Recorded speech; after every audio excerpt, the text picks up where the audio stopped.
제가 알고 있는 한 집사님의 이야기입니다. 이 집사님이 월남전에 참전해서 돈을 부모님께로 다 보냈어요. 부모님이 그 돈으로 땅을 사서 집안 식구들을 먹여 살렸습니다. 그러면 이 땅이 누구 건 거예요?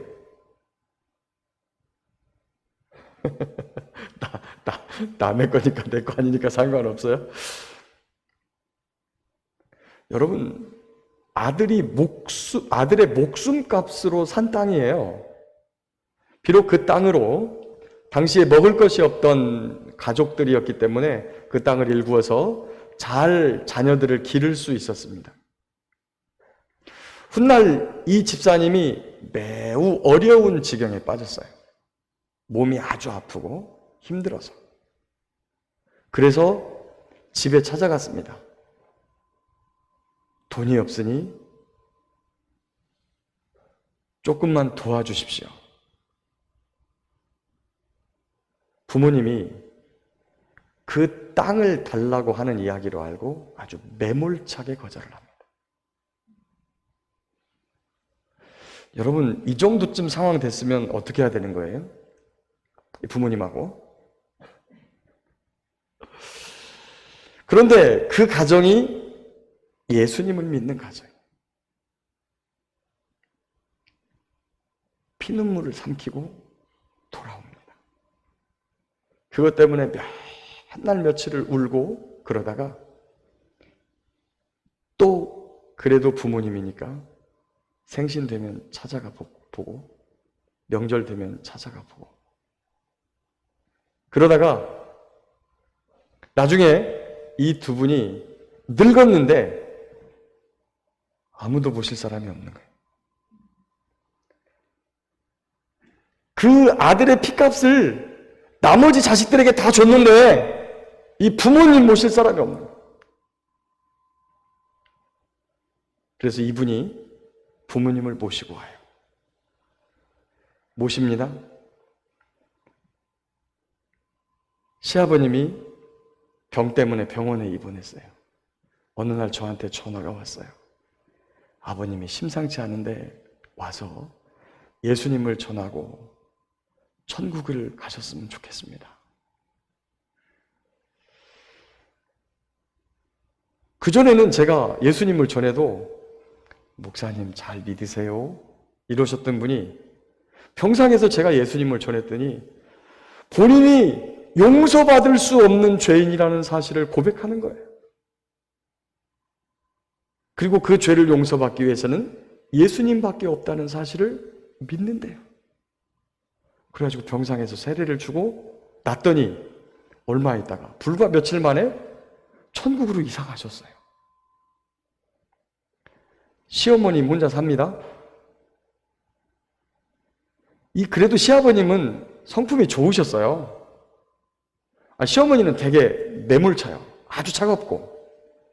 그런데 또 이분한테 해달라는 건 다 해달라 그래요. 그런 일이 있었음에도 불구하고. 그래서 어떻게 했을까요? 나이 들고 힘들고 외롭다고 자꾸만 전화하는 거예요. 그러니까 그분이 너무 힘든데도 이분을 자기 집으로 모셨어요. 그래서 지금 그 집에 가 계세요. 여러분도 잘 아는 집안의 이야기입니다. 편창기 집사님, 김영기 권사님 이야기입니다. 그 어머니 예수 믿고 천국 보내야 된다고 지금 집으로 모셨어요. 편집사님 그렇게 힘든데 그분 한 분도 감당하기 힘든 권사님이 시어머니를 지금 집으로 모시고 지금 집에서 돌보고 계세요. 예수 믿게 하고 천국 보내겠다고. 그 안에 그런 아픔들이 있습니다. 권사님이 왜 그렇게 아픔을 그냥 감당했을까요? 피눈물을 삼켜가면서 정말 다시는 보고 싶지 않은 그분들을 왜 끝까지 그렇게 돌보고 집에 모셔놓고 병원 쫓아다니면서 예수님 믿으셔야 된다고, 그래서 결국에는 예수님 믿게 하고 왜 그랬어요? 예수님 믿어야 천국 간다는 것을 본인이 알게 되니까, 믿게 되니까 그 순환을, 그 고난을, 그 수치를, 어려움을 참고 견디고 사랑으로 되갚아주는 거죠. 저와 여러분들이 예수님을 믿었어요. 예수님 믿고 나니 너무 좋죠.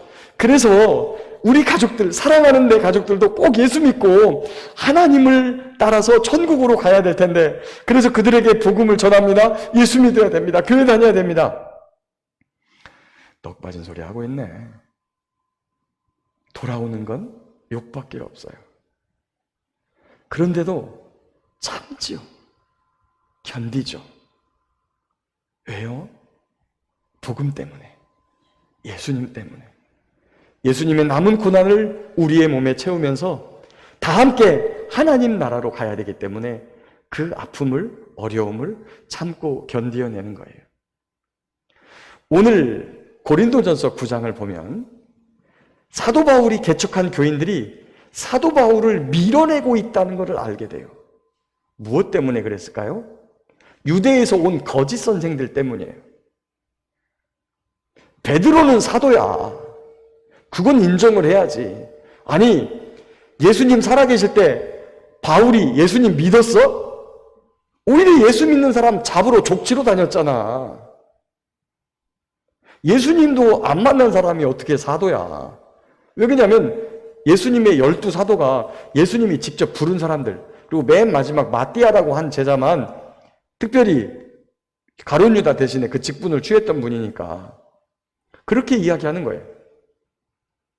그는 예수님 살아있을 때 예수님 본 적도 없어. 그리고 자기를 사도로 불러주고 또 그렇게 하고 싶으니까 율법에 대해서도 이방인들 오면은 할례 받지 말라고 하고 뭐 이런 얘기를 하고 다니지. 그리고 또 봐봐, 그가 너희들한테 뭐 사례비 요구하지 않지. 그거 왜 그래? 자기가 부족하니까, 부족한 줄 아니까 그런 것까지 요구하면 사람들이 자기 거부할까 봐서 일해가면서 복음 전하는 거야. 이렇게 고린도 교인들한테 그렇게 말을 하니까 고린도 교인 일부 사람들이 사도 바울의 사도됨을 인정하지 않고, 그게 문제가 아니라 그가 생명 바쳐 목숨 바쳐 그리고 온 몸을 다해 헌신하면서 복음을 전했는데 이 복음이 인정되지 않는 거예요. 오히려 사도 바울을 사도로 인정하지 않는 사람들이 한 이야기. 그래서 율법을 지키고 할례를 받고 안식일과 규례, 음식 규례와 이런 것들을 지켜야 구원을 얻는다고 하는 할례당의 말에 더 귀를 기울이게 되면서 사도 바울을, 자기들에게 복음을 주어 고린도 교회를 세워놓은 사도 바울을 밀어내는 결과가 왔다는 것이죠. 그런 이야기를 듣고 사도 바울이 천천히 이야기를 꺼내는 거예요. 내가 무엇이든지 할 수 있는 자유인이다. 내가 사도라. 나를 사도로 인친 것이 너희다. 사도행전에 보면 사도행전 13장에서부터 사울의 이름이 바울로 바뀌고, 그리고 사도라고 하는 이 두 분, 사도 바나바와 사도 바울로 그들의 직임이 정해져서 불려집니다. 비시디 안디옥에서부터 전도할 때부터 그들을 믿지 않는 사람들이 이분이 바로 사도다. 이런 분이 사도가 아니면 누가 사도겠는가? 라고 이야기를 했던 것이죠. 그래서 그런 이야기들을 다 예루살렘 교회에도 공포하고, 예루살렘 교회에 가서도 사도들조차도 이 두 분에 대해서 별다른 이의 제기를 하지 않았던 그런 모습을 볼 수 있습니다. 바나바와 사도 바울은 전도 여행을 다닐 때 사도 바울은 독신이니까 괜찮지만 바나바는 분명히 아내가 있었을 것임에도 불구하고 자기 아내를 데리고 다니지 않았죠. 사실 그 길이 험하고 먼 이유도 있지만 당시에는 이 오늘 본문에 보니까 게바 그리고 다른 사도들과 형제들은 아내와 함께 그 먼 길을 다녔던 것 같아요. 여러 가지 이유 때문이겠죠. 육체의 유혹과 그리고 그런 다른 여러 가지 이유 때문에 자기의 아내된 자매들을 함께 데리고 갔는데 이 두 분은 아내도 데리고 다니지 않고 그냥 홀로 다니시고 때로는 일을 해가면서 일들을 감당하니까 그것들을 오히려 천하게 여겼던 그러한 고린도 교인들을 봅니다. 그런 그들에게 내가 그렇게 너희들에게 가서 한 것, 내가 비용을 다 청구할 수도 있고 내가 먹는 것 달라고 할 수도 있고 내 생활비를 책임져 달라고도 이야기할 수 있는데 내가 그렇게 하지 않은 것은 그리스도의 복음을 전하는데 아무 장애가 없도록 하기 위해서 그런 것이다. 내가 권리가 없어서 그런 것이 아니라 복음을 위하여 내가 그것을 주장하지 않았다라고 하는 겁니다. 사랑하는 성도 여러분, 우리가 이 땅에서 내 권리 주장할 수 있는 게 참 많습니다. 특별히 인권을 매우 중요하게 여기는 최근에 있어서 우리의 권리를 주장하면 사실 다 맞는 말이니까. 그런데 그 권리를 왜 주장하지 않느냐? 바로 예수 믿는 것 때문에. 참 근데 그런 얘기를 들으면 좀 속상해요. 최근에 저희 장로님 한 분이 세금 문제 때문에 시청 세정과를 갔어요. 조용조용하게 이야기를 하니까 말에 귀를 기울이지 않더라고요. 그거 그렇게 됐으니까 가시라고 그냥. 화가 나가지고 아주 세정과가 떠나가도록 큰 소리를 빵 쳤대요. 그랬더니 세정과에 있는 과장, 계장 해가지고 한 5명이 나와가지고 왜 그러시냐고. 그런 걸 보면 참 속상해요. 속상해.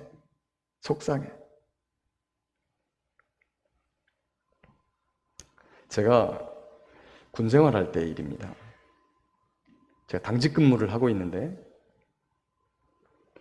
어느 날 병사가 하나가 들어왔는데 하는 행동이 약간 이상해요. 눈치가. 제가 이제 술, 담배를 안 하기 때문에 냄새에 좀 민감해요. 병사들 같은 경우에는 은밀히 술을 먹었다가 저한테 걸리는 경우가 참 많았어요. 그러니까 지나가기만 해도 제가 술 냄새를 싹 맡아요.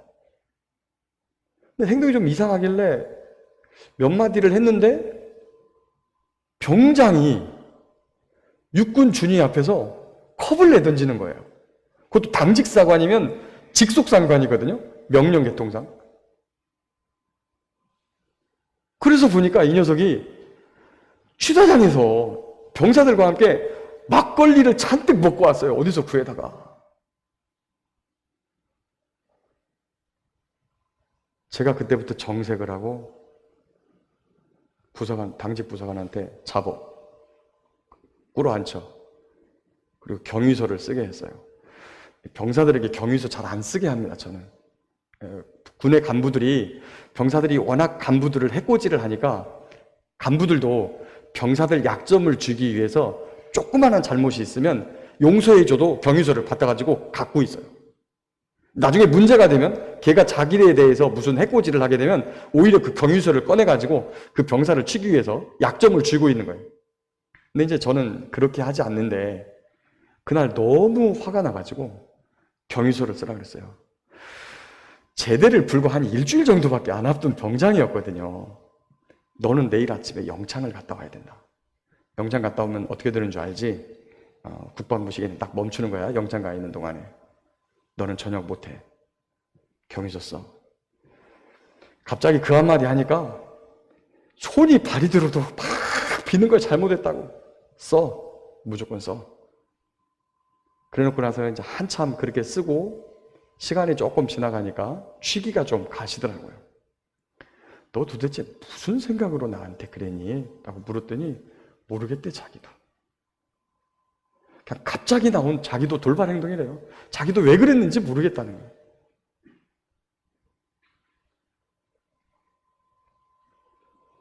평상시 병사들에게 복음을 전하기 위해서 제가 부대 안에서 예배당도 함께 세우고 이렇게 우리 병사들 예배 인도하고 막 이런 일들을 했기 때문에 병사들에게 쓴소리를 많이 못했어요. 그러다 보니까 제 앞에서 그런 함부로 하는 행동들, 절대 할 수 없는, 군인으로서는 할 수 없는 행동들이 나오더라고요. 그 일을 당했을 땐 굉장히 화가 나고 저 녀석이 나를 어떻게 생각했길래 자기의 직속상관 앞에서 컵을 내던질까 이런 생각을 했는데 나중에 또 그렇게 하고 나서 용서해주고 그 다음날 아침에도 와가지고 중대장한테 보고갈까 봐 막 머리를 조아리더라고요. 걱정하지 말고 가 있어. 제대 잘해라. 그러고서 그 경위서를 주의관한테 보고도 하지 않은 그러한 일이 있었습니다. 복음을 가지고 그 복음을 전하기 위해서 살다 보면 때때로 내 권리와 그리고 내가 가지고 있는 권한이 있는데 그런 것들을 내보이지 못해요. 왜? 그 일 때문에 복음 전하는 것이 장애가 될까 봐. 사도 바울이 바로 그런 마음으로 고린도 교회 성도들에게 생활비를 요구하지 않고 브리스길라와 아굴라와 함께 천막을 지으면서 생업을 하면서 자비량 선교를 했습니다. 그런데 시간이 지나고 나니까 거짓 선생들이 그것을 꿰뚫어 가지고 그것을 사도권이 없으니까 너희들에게 인기 얻으려고 그런 것이지 라고 말하니까 그렇게 고린도 교회 성도 중에 몇 명이 그런 생각을 가졌다고 하는 거예요. 저와 여러분도 때때로 이 세상에서 복음을 전하기 위하여 우리 가족을 구원하기 위하여 참고 인내하고 그리고 내가 가진 권한과 권리를 다 사용하지 않고 오직 복음을 전하기 위해서 참고 인내하는 경우가 있을 것입니다.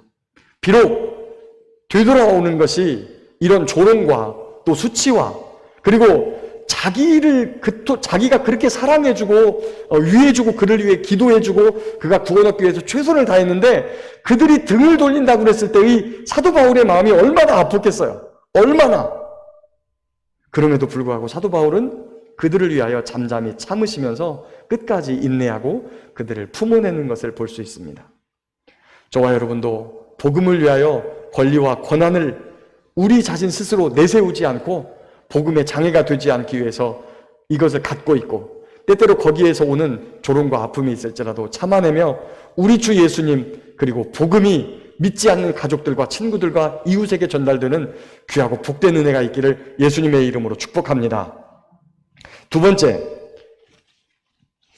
이 사도 바울은 복음 전하는 것을 어떤 선택사항이 아니라 자기의 의무사항으로 받아들였습니다. 여러분 전도하는 거 여러분 전도해 보셨죠? 전도하는 게 쉽나요? 모르는 사람에게 전도지 주는 것도 어려워요. 아는 사람에게 복음을 전하는 건 더 어려워요. 아는 사람에게 복음 전하는 게 더 어렵습니다. 그런데 사도 바울은 아는 사람이건 알지 못하는 사람이건 간에 그들에게 복음을 전하는 것을 나의 선택사항이 아닌 의무사항으로 16절에 보니까 내가 복음을 전할지라도 자랑할 것이 없으면 내가 부득불할 일임이라. 만일 복음을 전하지 아니하면 내게 화가 있을 것이로다. 복음을 전하는 것을 의무를 넘어서 하나님이 주신 사명과 책임으로 인식하고 이것을 내가 하지 않으면 오히려 화가 있을 것이라고 하는 그러한 마음을 가지고 복음을 전했습니다. 저와 여러분, 복음을 전해야 된다는 것에 대해서 얼마나 무거운 마음을 가지고 계십니까? 때때로 그런 생각하면 무겁죠. 다른 것도 아니고 내가 이런 것들 때문에 가서 사정해야 된다고 하는 사실 때문에 무겁죠. 그런데 그것이 하나님 나라에 가면 상급이 될 줄 믿습니다. 여러분 세계로 교회 아세요? 심연보 목사님이라고 하는 분이 심무하시는 교회인데 그분이 시골 교회에 어느 날 부임을 하게 됐어요. 그런데 여전도 회원들이 회비를 걷고 있더래요. 그래서 그 회비를 뭐 하려고 그러냐고 그랬더니 목사님 생신 때 개 잡아줘야 된다고 회비를 모으고 있더래요. 그래서 여전도회가 뭐 하는 거냐? 전도하는 기간이다. 전도하는 거. 그래서 전도를 시켰대요. 전도를 하는데 목사님부터 나가서 전도를 하는 거예요. 총력 전도주의일 때 전도 못하면 교회 오지 말라 그랬대요. 목사님께서. 장로님이 계신데 평생에 전도를 한 번도 해본 일이 없는 장로님이에요. 근데도 장로님이 되셨어요. 근데 온 교회가 다 전도하고 있는데 본인만 여지껏 전도가 한 명도 없는 거예요. 근데 진짜 이번 주에 전도 안 하면 교회 오지 말라고. 이분이 어느 한 분을 붙잡고 교회 한 번만 가달라고 통사정을 하는 거예요. 통사정을. 근데 그분한테 교회 한 번 가달라고 부탁한 교인이 7, 8명 되는 거예요. 7, 8명. 교인 중에.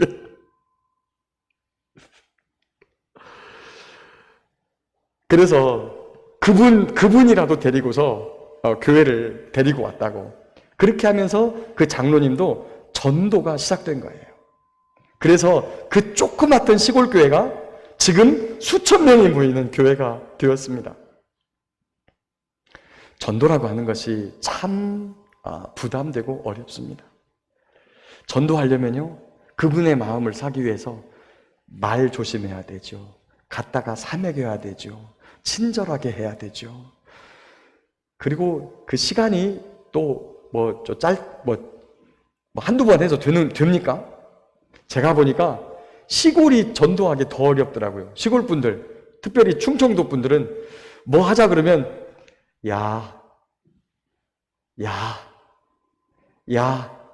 대답만 몇 번을 하시는지 모르겠어요. 그래 놓고 나중에 대답을 안 하면 기도도 열심히 하고 조금 하겠는데 대답은 잘 하는데 안 따라와요. 그러나 저와 여러분들이 사랑으로 인내하고 참고 기다리면서 포기하지 않으면 주의 은혜가 있어서 그도 하늘 백성이 될 것을 믿습니다. 아멘. 그리고 마지막 27절 보니까 이렇게 돼 있어요.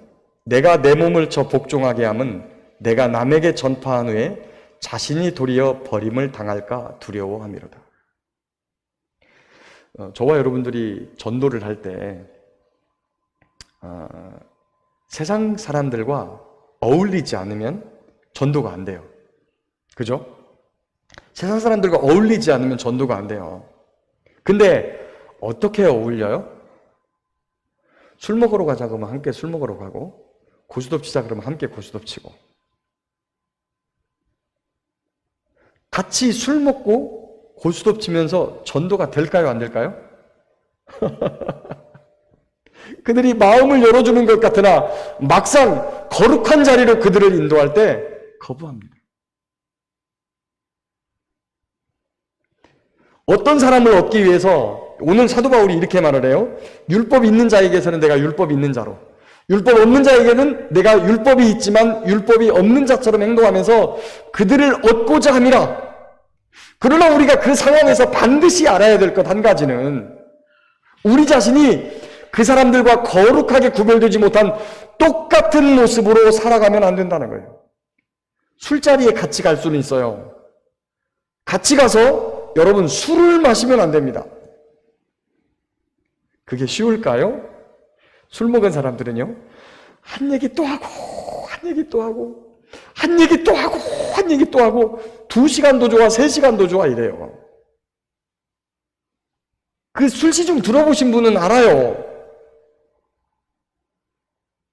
그런데 내가 그거라도 들어주고 이 사람을 전도하고 싶으면 따라가도 돼요.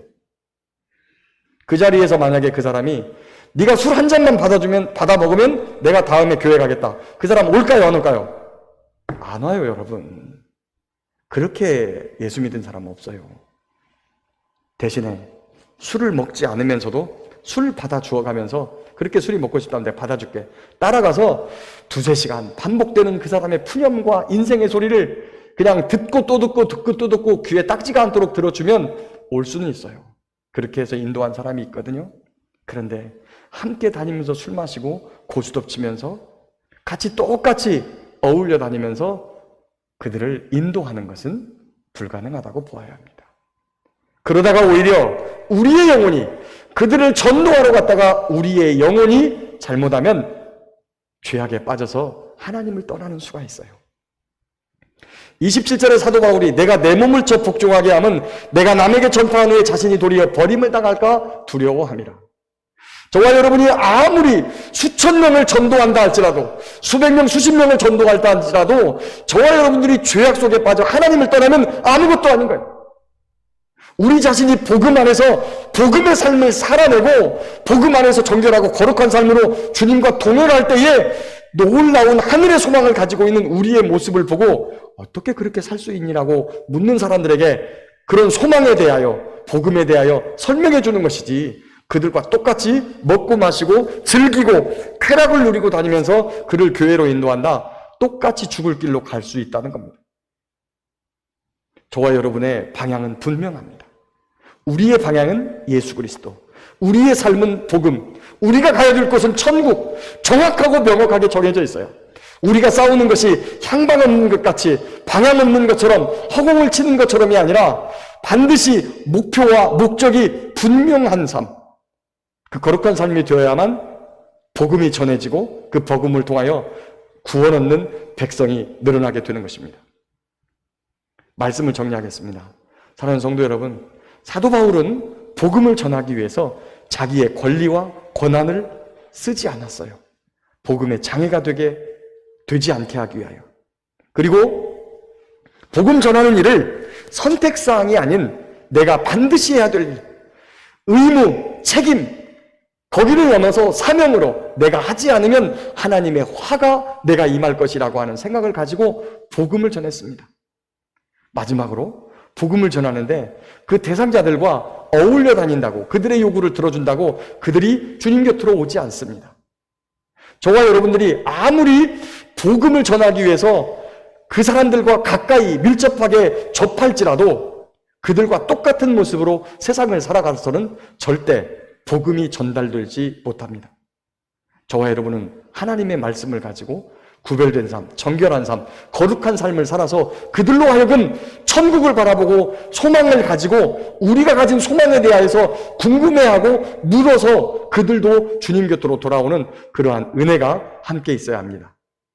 복음을 위하여 참고 견디며 사랑으로 인내하고, 그리하여 저와 여러분들이 가지고 있는 그 복음의 삶이 우리의 가족과 친구와 이웃에게도 전달되어 그들도 하늘 백성 되는 놀라운 은혜가 우리의 삶에, 우리의 가정에, 우리의 직장에, 우리의 이웃에, 우리의 마을에 함께 있기를 예수님의 이름으로 축복합니다.